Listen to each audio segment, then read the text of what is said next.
New information tonight about a Buffalo man convicted of killing a police officer back in 1998. Jonathan Parker has been serving a sentence of life in prison without parole, and he's been behind bars now for 25 years.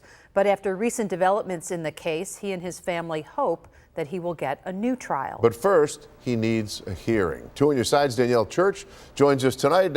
So Danielle, will he be getting one? Well, Scott, Mary Alice, that's the question Parker and his family are still waiting to get an answer on. Judge James Barnese told Parker he would get a written decision within the next 30 days. In April 1997, two Buffalo police officers thought a suspect was stripping a stolen car on Northampton Street. As they approached, the suspect began firing, killing Officer Charles Skip McDougald. Parker has been in jail for the murder ever since. Recently, his new defense attorneys filed a 440 motion that ultimately led up to today's court appearance. They argue he should be granted a hearing for two reasons. First, in 2019, the U.S. Supreme Court said an attorney cannot admit his or her client is guilty when their client continues to say they're innocent.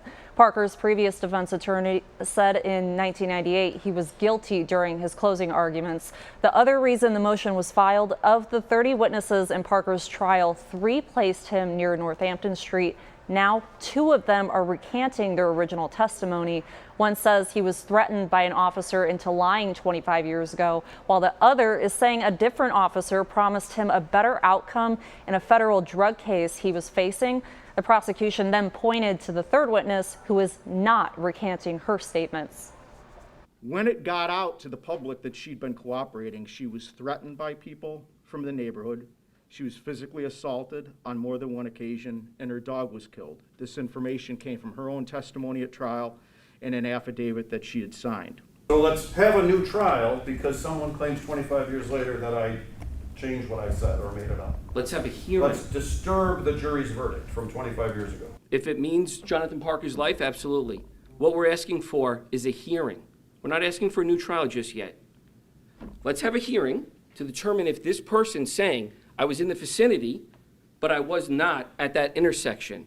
I may have been a couple of blocks down, which means I did not see Mr. Parker, which means I did not see him with the gun. And coming up at 6, I spoke with Parker's cousin about how everything went today and the emotions her family is feeling right now. We'll also keep you updated when the judge makes his decision to grant or deny Parker a hearing. Danielle Church, Channel 2 News.